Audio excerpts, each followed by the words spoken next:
Hello everyone, this is Teresa Wong. So I have not been making any videos recently, my apologies, because I've been really busy with my online consultation lessons. So I want to say a big thank you to everyone who has been so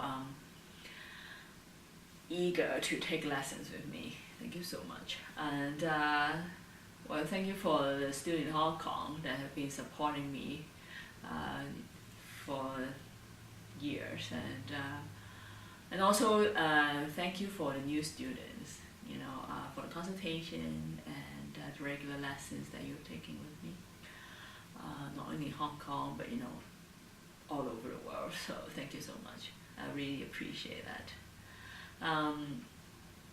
So tonight I have lessons with a student in Hong Kong, and we talk about mindsets and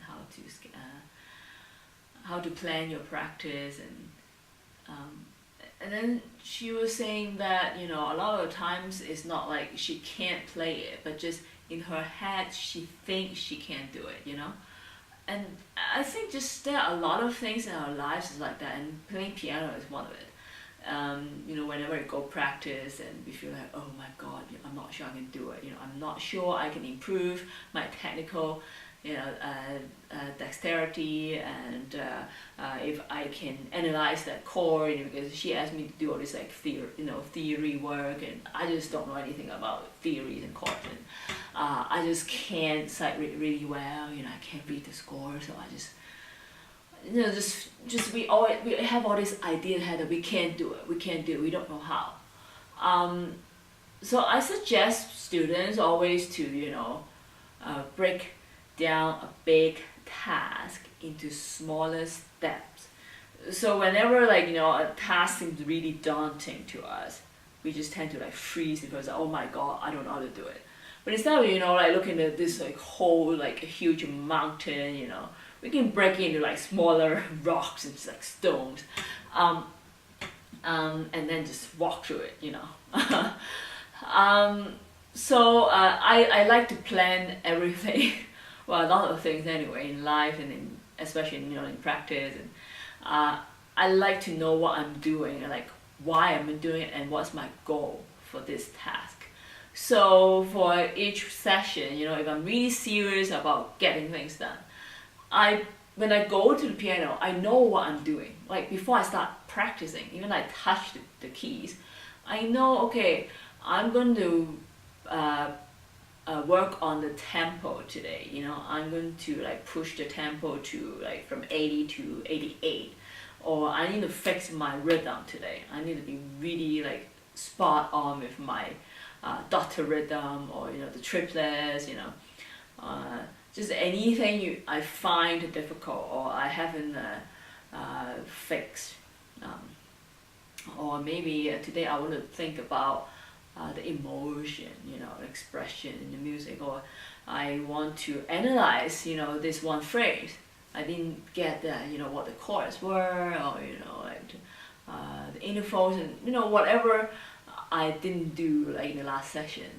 Then I will go, and fix that. So just identify your goal, or identify the task that you want to solve today, in this session, and then just plan your session accordingly. Because, for example, you have 45 minutes. What are you going to do with that 45 minutes?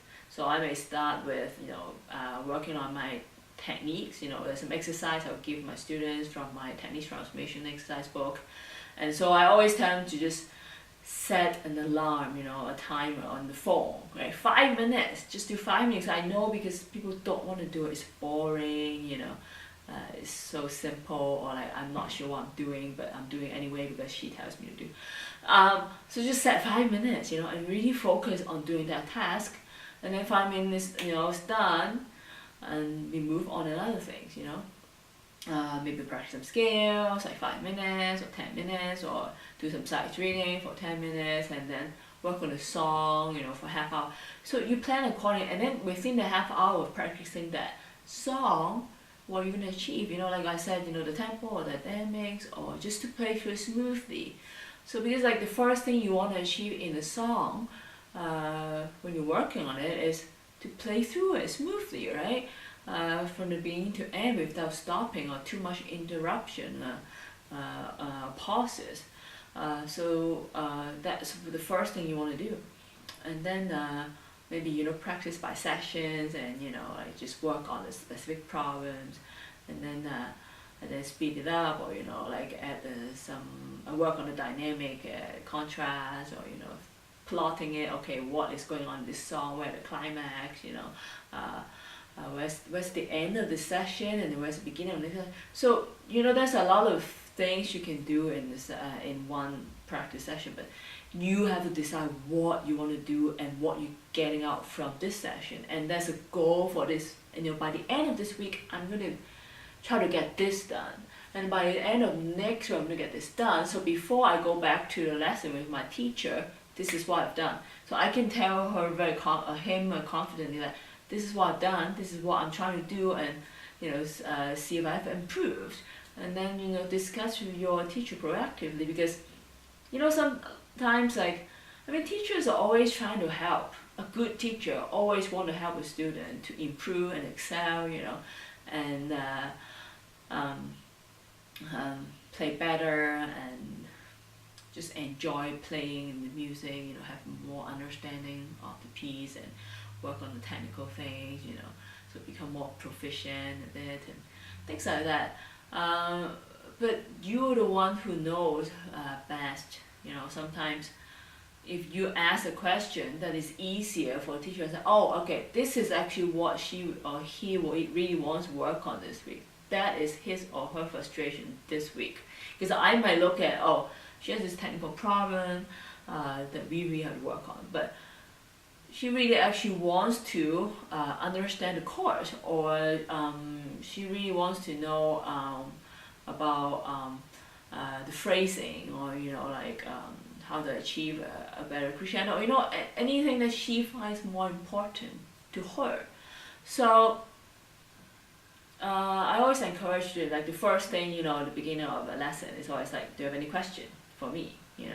What do you find difficult in the previous week that you practiced? So then we can discuss that before I listen to her play, him or her playing, and then I will give her him some suggestion, and then we can talk about more problems, or student might have some specific things that they want to fix, or adjust and things like that. So it makes the whole lesson more interactive, and you as a student would get so much more out of it. I can promise you that. So set the task, for your practice. Every time before you start, you know exactly what you were trying to accomplish. Instead of being so vague about what exactly you want to do, then you will have a much better idea what you're doing, and you will have a much better result from that one session and the whole week. And then you can go back to your teacher with more confidence, say, oh, I did this, can we work on this? That's it. So until next time, this is Teresa Wang, and all about piano. Cheers.